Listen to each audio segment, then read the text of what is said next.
शिवा, बेटा शिवा,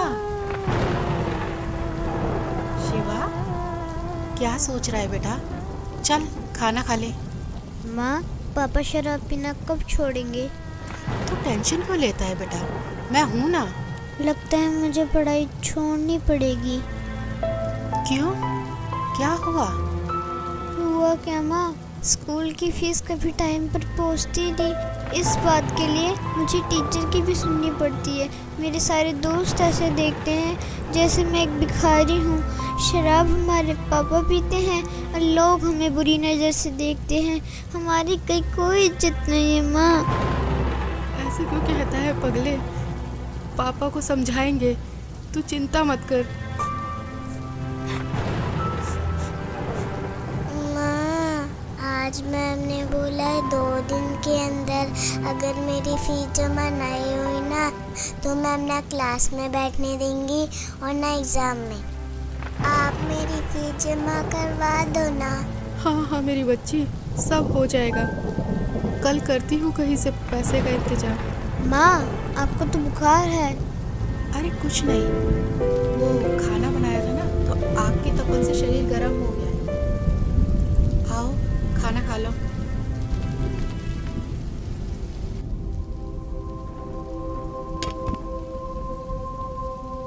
और हाँ, पढ़ाई छोड़ने के बारे में सोचना ही मत, समझे?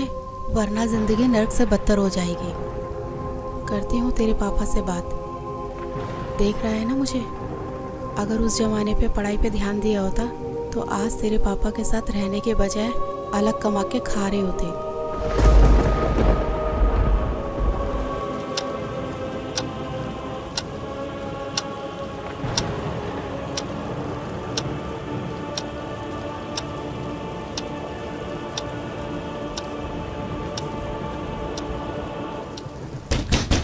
खोल साले, दरवाजा खोल। खोल साले, दरवाजा खोल। अबे कहाँ मर गई साली? खोल साले। इनका तो रोज रोज का ड्रामा हो गया। आज तो दरवाजा खोलूंगी ही नहीं। खोल नहीं तो तोड़ दूंगा इसको। खोल साले, दरवाजा खोल। अबे तोड़ दूंगा इसको साली, दरवाजा खोल। और कहाँ मर गई साली?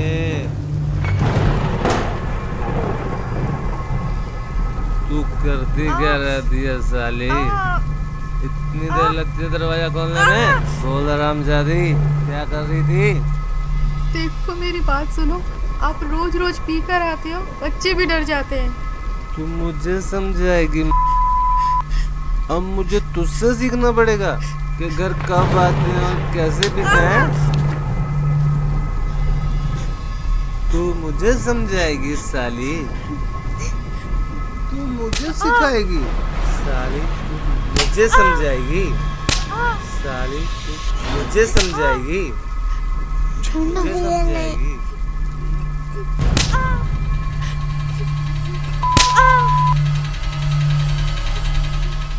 मुझे समझाएगी? पापा मत मारो ना माँ को, पहले से बीमार है। तेरी इतनी मजाल, तू मुझे रोकेगा? हैं? देख क्या रहा है? देख क्या रहा है?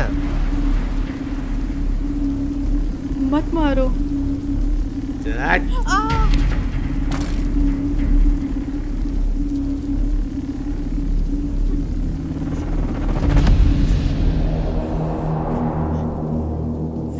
तू मुझे मारेगा साले?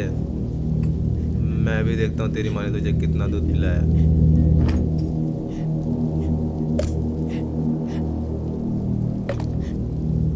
आजा मार, मार साले, मार।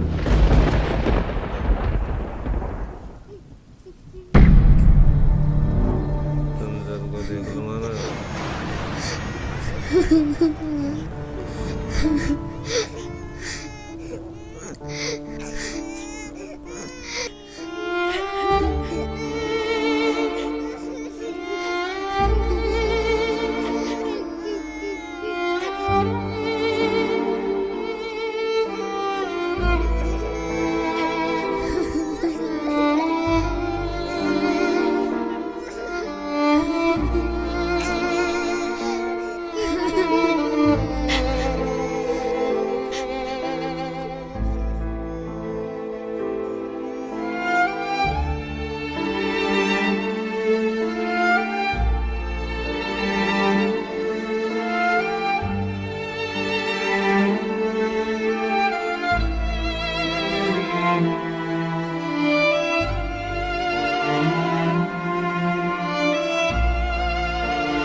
जी टिफिन। सुनो,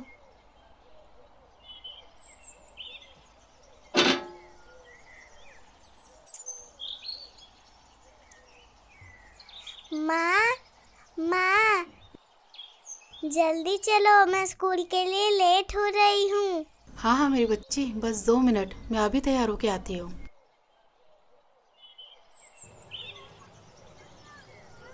शिवा बेटा, तू आराम कर, मैं राधिका को स्कूल छोड़ के आती हूँ। ठीक है माँ।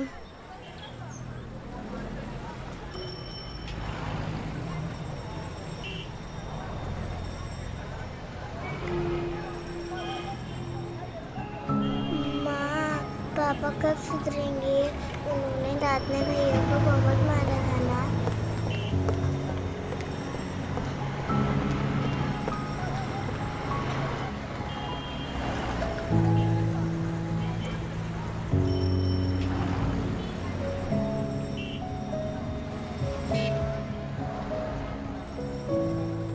हे भगवान, कब तक इन बच्चों को दिलासा दूँ? मेरे होते हुए मेरे बच्चे नर्क जैसे जिंदगी जी रहे हैं। इससे अच्छा तो हम मर जाते, वो बेहतर होता।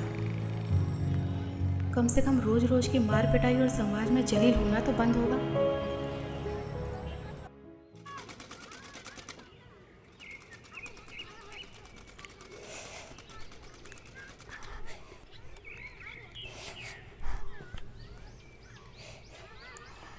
अरे मैं बोल रही थी ना कि मैं लगा देती हूँ।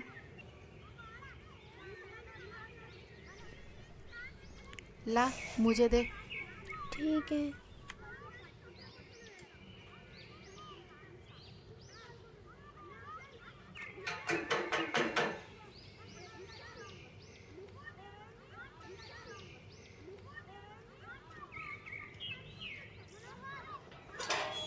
अरे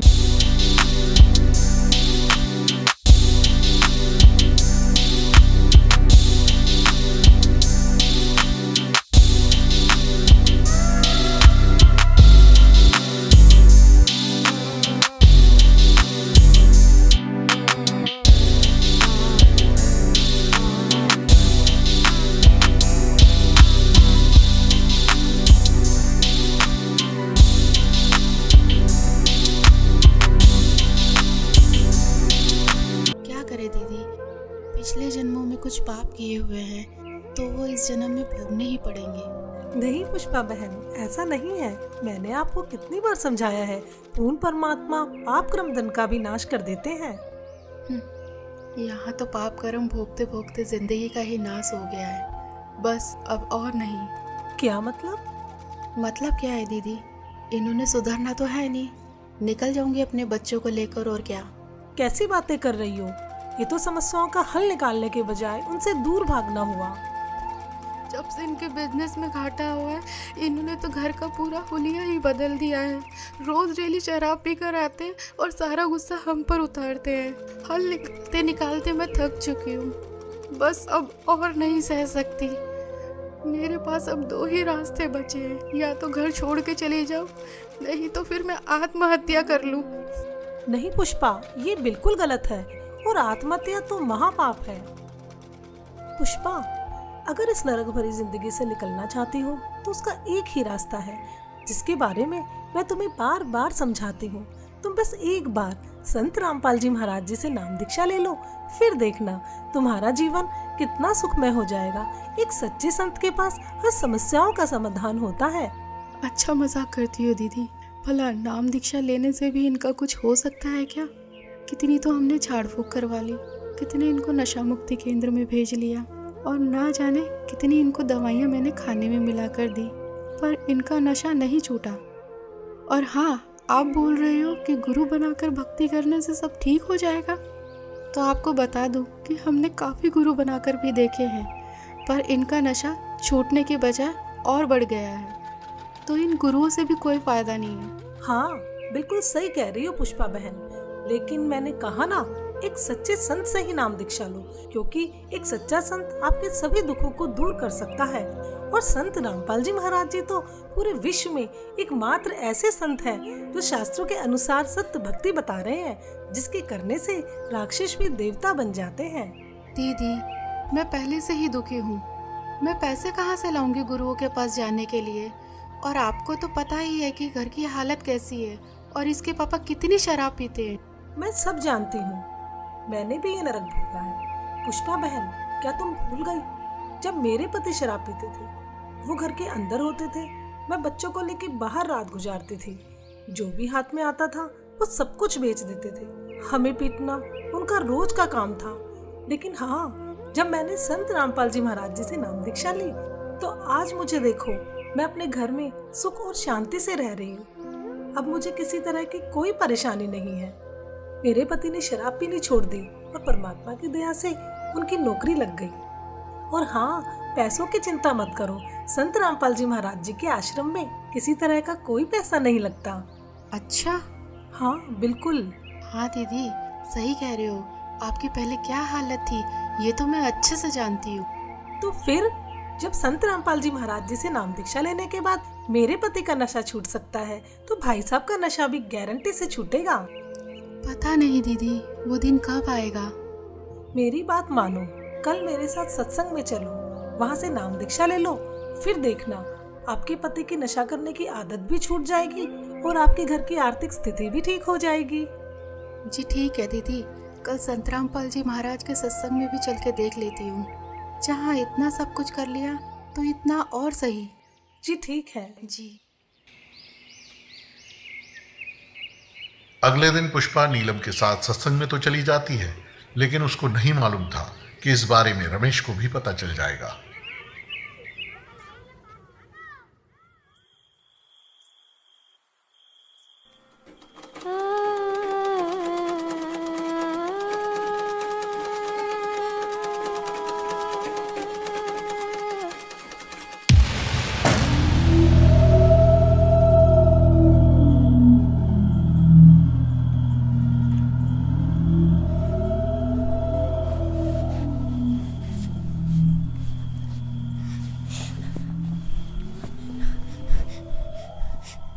क्यों री, बहुत शौक चढ़ाते हो सत्संग में जाने का?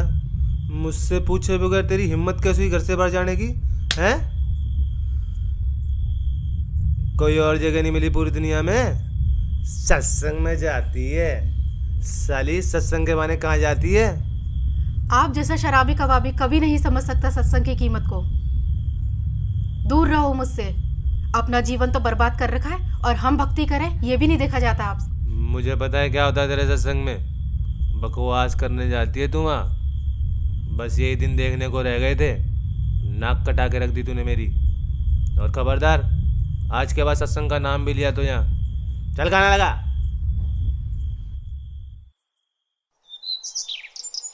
रमेश सत्संग को बहुत बुरी जगह मानता था, लेकिन कुछ दिन बाद जब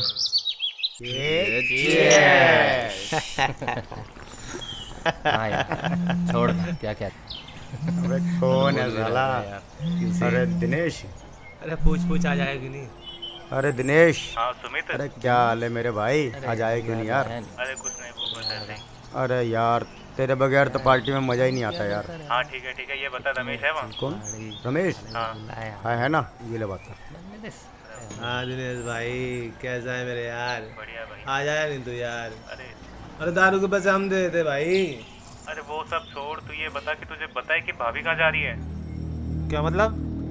मैंने अभी मिश्रा की वाइफ के साथ सत्संग में जाते हुए देखा है। इसकी और हाँ, तो आज तो तेरे दोनों बच्चे भी साथ हैं। इसकी तो अरे क्या हुआ छोड़ भाई? यार। क्या हुआ? अरे कुछ नहीं यार, तुम्हारी भाभी आज फिर सत्संग में जा रही है। अरे समझा ले उसे, बिगड़ जाएगी वो।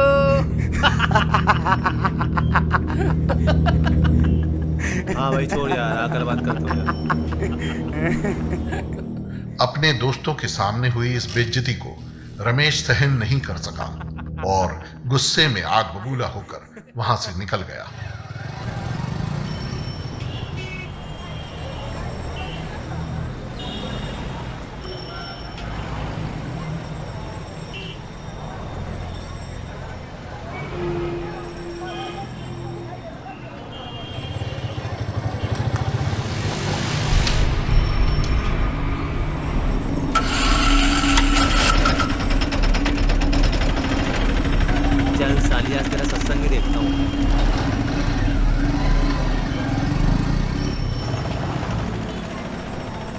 पुष्पा, बहुत अच्छा किया, इन बच्चों को भी ले आए। इन बच्चों को बचपन से ही परमात्मा की सही भक्ति का ज्ञान हो जाएगा।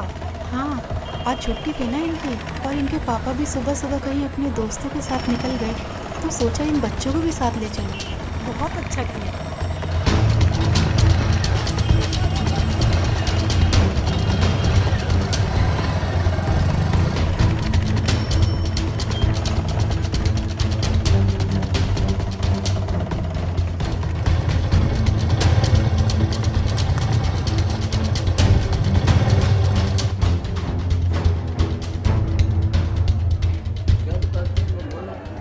परमात्मा हमें याद दिलाते हैं।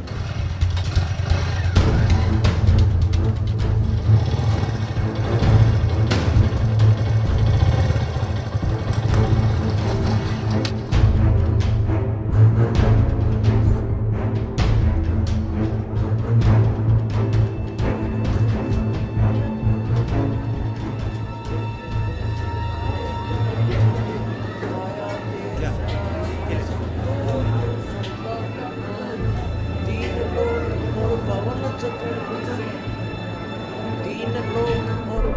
चतुर्दश सब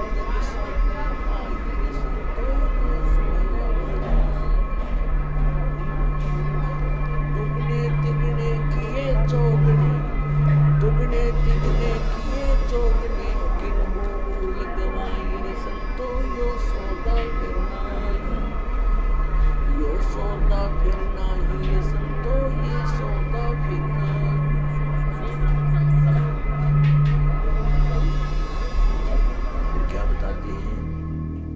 दम टूटे पिंडा। सच है भगत जी, इधर नहीं जाना आपको। क्यों? क्योंकि ये बहनों का पंडाल है, आप उधर बैठ के भाइयों वाले पंडाल में सत्संग सुन लीजिए।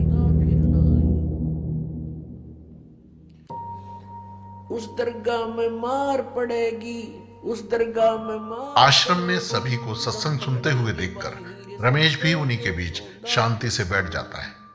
मदरा पीवे कड़वा पानी, 17 जन्म समान के जानी। एक बार शराब पीता है तो 17 जन्म कंटिन्यू कुत्ते की योनि में जाओगा वो, एक बार। और जिसने बोतल की बोतल खाली कर रखी है उसका तो पता नहीं 1000 जन्म हो गएगा, 2000 जन्म कुत्ते के। और कुत्ते का जन्म तो कब तेरा। अब तो अफलातून पी के घुटी ला के शराब की और टिट्टी पाक जाए, और पत्नी रोवा खड़ी खड़ी कि ये रोटी खा ले ना मरेगा। वह थाली लेकर जाएगी, रोटी खा लो, और वो मारेगा ठोकर, दूर आ जा। वो पड़ेगी सारा दूर जाके पड़ेगा भोजन। और फिर उस दुष्ट आत्मा के साथ क्या होगा, कुत्ता बन के क्या खाएगा। जब तो ठोकर मारा था थालियों के, कुत्ता बनेगा। और फिर भूख लगेगी, सारी रात भौंकेगा, गली में पड़ेगा गर्मी सर्दी में। सुबह उठते ही कहाँ जाता है कुत्ता, रसोई में। मैं कहा उसने भोजन की, ऐसे ऐसे कर कर सीधा जाएगा जैसे कोई टोकनी है कोई नहीं, कि भूख लग रही डट्टा जाना। अब वहाँ रसोई में अब कौन पढ़ दे उसको, मूर्ख को। कोई देख लेगा घर का सदस्य, पहले उसको करेगा तो, पर वो कानों पर घटाड़ा करे, भूख लग रही जोर की, सीधा ही चल पड़ता है वो। फिर उठा कर लठ उसके कड़े में ठोकेगा कमर में, फिर ट्या ट्या ट्या करता जाएगा गली में। फिर कुछ देर के बाद कुछ भूल सी पड़ेगी डंडे की, फिर सोचेगा भूख तो क्यों अंदर है ही, फिर दूसरे मकान की तरफ चलेगा। वहाँ उसके भाग और दुर्भाग्य, उसने कोई टूक मिला या लठ मिला या जूत मिला। जब वहाँ भी उसकी सेवा लठ से होगी तो फिर वो प्रयत्न छोड़ देता उस दिन का। फिर वो बाहर भागता जंगल की तरफ। वहाँ क्या खाता है, टट्टी खा के आता है। अर्ध पी के शराब मारा था ठोकर। तो ये कर्म याद दिलाए जाते हैं। ये किसी डोम बाट के गीत नहीं भाई, भगवान की बताई हुई गाथा। और जिन महापुरुषों ने इसका लाभ उठाया वो आपके प्रत्यक्ष कर दिया, और दास ने इसका अनुभव हुआ, और आप भी पार हो गए। इस ज्ञान को जितना फैलाओगे आपको उतना ही पुण्य मिलेगा। ये सत्कर्म मान लेना। सभी आपके भाई बहन हैं, भटक रहे हैं, प्यार से समझाना, क्योंकि प्यार से मानेंगे एक बार तो सबको रिएक्शन होगा ही होगा, क्योंकि काल बैठा है। ये बानी सुना दो, उनको कोई चिप दे दो, वो सुनते रहेंगे, काल भाग जाएगा, फिर वो अपने आप यहाँ आएंगे। आपके भाई बहन विश्व के प्राणी सब एक परमात्मा के बच्चे, ये ध्यान रखना।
हाँ,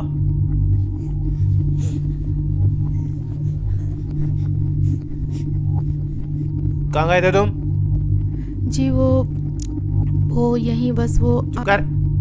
कहाँ लगा? पता नहीं कहाँ घूमती रहती है। जी ठीक है, लगाती हूँ।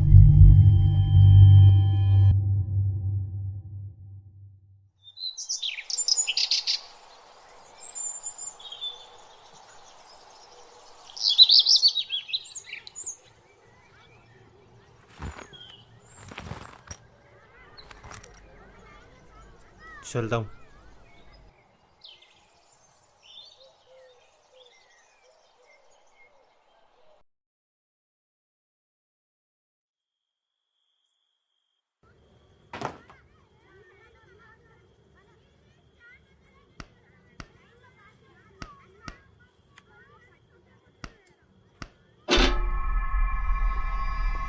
माँ,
रमेश शाम को जल्दी घर आने लगता है, जिसे देख पुष्पा असमंजस में पड़ जाती है।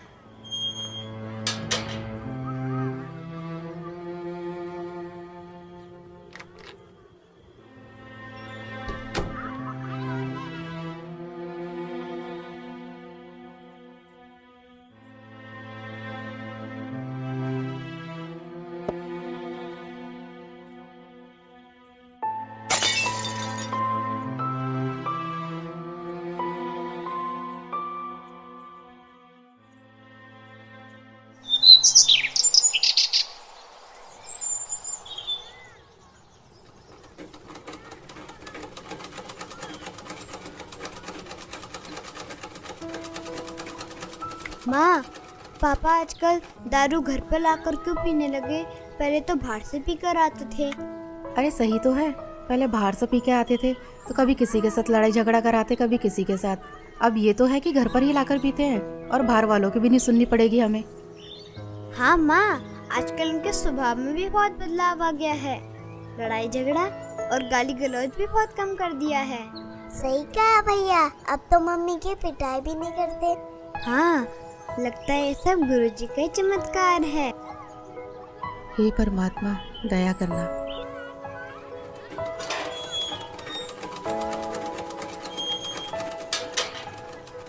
अरे नीलम दीदी, आइए आइए। और पुष्पा कैसी हो? बस दीदी, मालिक की दया है। अच्छा पुष्पा, मैं ये बताने आई थी, कल सत्संग है आश्रम में, क्या आप चलोगे? नहीं दीदी, कल तो इनके पापा की छुट्टी है, तो नहीं हो पाएगा। कोई नहीं। हाँ, अगर पिछली बार की तरह इनका बाहर जाना हुआ तो चल पड़ेंगे। जी मालिक ही दया करेंगे। अच्छा बहन, चलती हूँ। सत साहेब। सत साहेब।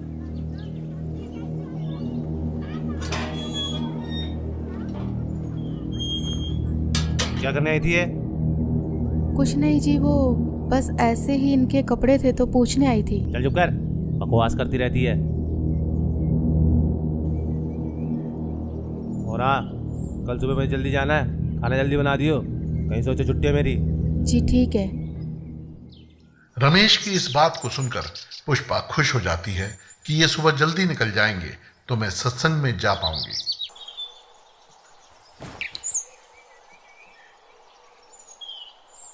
अच्छा ठीक है, मैं जा रहा हूँ। ठीक है जी।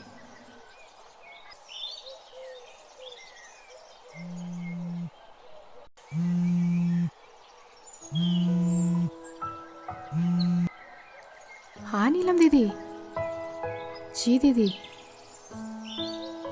हाँ दीदी, मैं 5 मिनट में तैयार होके आती हूँ। जी जी जी जी। माँ, हमें भी ले चलो ना सत्संग में। हाँ माँ, हाँ बहुत अच्छा लगता है। ठीक है मेरे बच्चों, तुम्हें भी लेके चलती हूँ, चलो। पुष्पा आज भी नीलम के साथ अपने दोनों बच्चों को लेकर सत्संग में पहुंच जाती है, इस बात से बेखबर कि आज यहाँ उसके साथ क्या होने वाला है। कोई आपत्ति आओगी कैसे खड़ा करूंगा। और क्या बताना चाहा था, जो परमात्मा 18 लाख व्यक्तियों को और 3 दिन तक भोजन भंडारे, लड्डू, जलेबी, कचौड़ी, पकौड़ी और दोहर और असरफी दे सकता है एक झोपड़ी में बैठा व्यक्ति, वो समर्थ कितना है। और आपको क्या नहीं दे सकता, पूरे विश्व को खिला सकता, वो पूरे असंख्य ब्रह्मांडों को 1 सेकंड में सब कुछ भर दे, हरा भरा कर दे इस पृथ्वी को, और आपका घर भर दे पूरा। अगर विश्वास करोगे तो ये सत्कर मान लेना, उस समर्थ का सहारा आपको है। हाँ हाँ दीदी, बहुत अच्छा लगा। और मैं तो सोच रही थी, और हाँ दीदी, कल तो कमाल हो गया। मुझसे पूछ रहे थे कि बच्चों की फीस जमा करा दी, तो मैंने कहा नहीं, तो मेरे हाथ में पैसे रख के चले गए। अच्छा हाँ बहन, परमात्मा पर ऐसे ही विश्वास रखो, परमात्मा जो चाहे सो कर सकते हैं।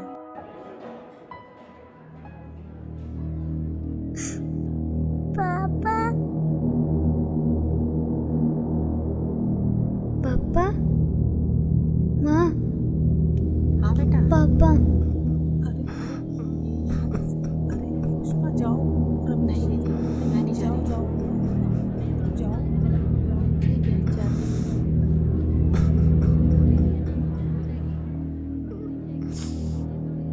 मुझे माफ कर दो परमात्मा, मैं पापी हूँ मालिक। क्या हुआ जी? मुझे माफ कर दो पुष्पा, मुझसे बहुत बड़ी गलती हो गई। मुझे नहीं पता था मैं क्या कर रहा हूँ, लेकिन आज ये सत्संग सुन के मेरी अंतरात्मा जाग उठी है। मुझे गिलानी हो रही है अपने कुकर्मों में। मुझे माफ कर दो पुष्पा। कोई मुझे नहीं, माफ कर आप दो। रोइए मत।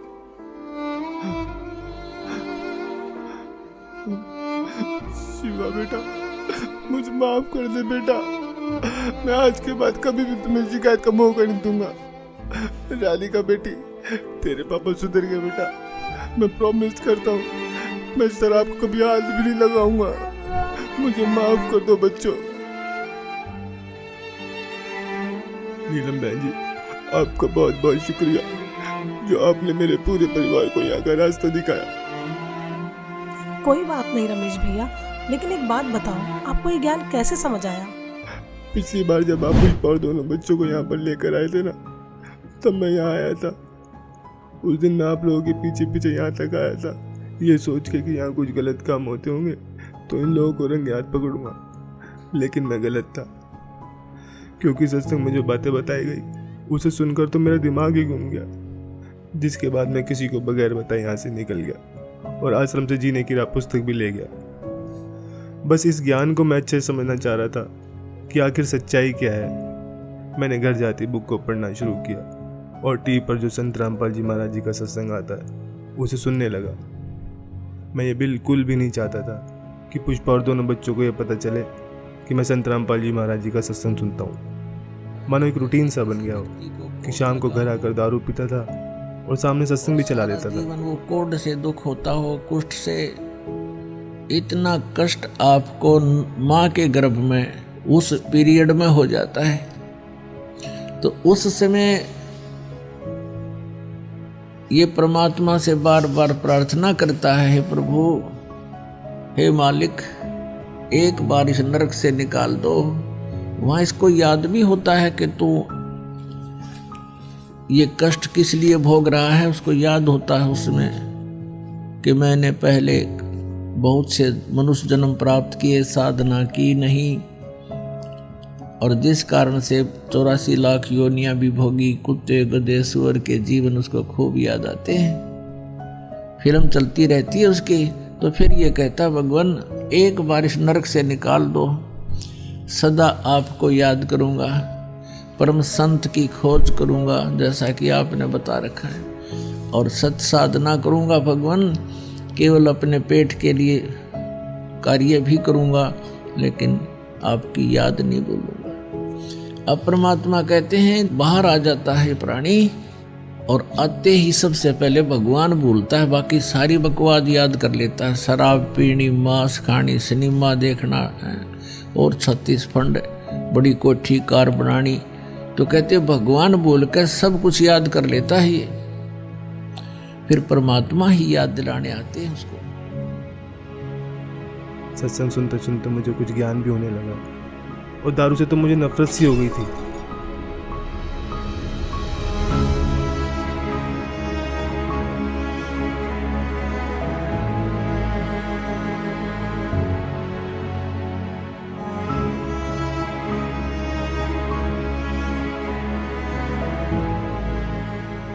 और फिर कल जब आप घर पर आए, पुष्पा से सत्संग में चलने के लिए पूछ रहे थे ना, तब मैंने आप दोनों की सारी बातें सुन ली थी।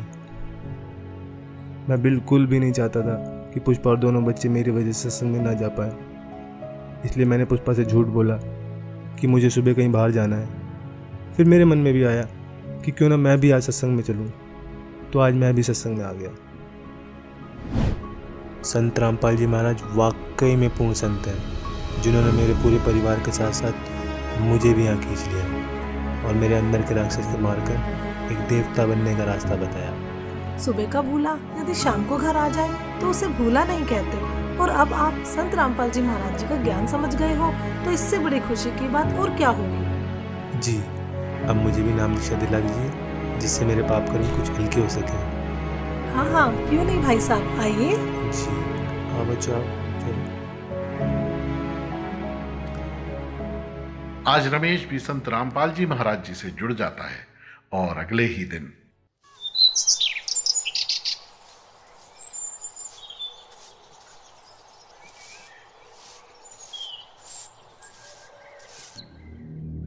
ये क्या कर रहे हो आप? कल तो आप कह रहे थे कि आज के बाद शराब नहीं पीऊंगा।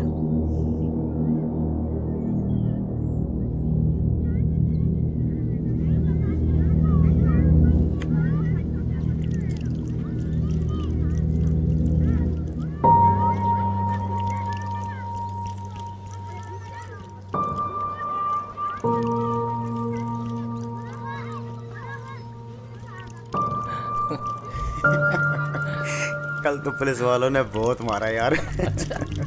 अबे देख देख।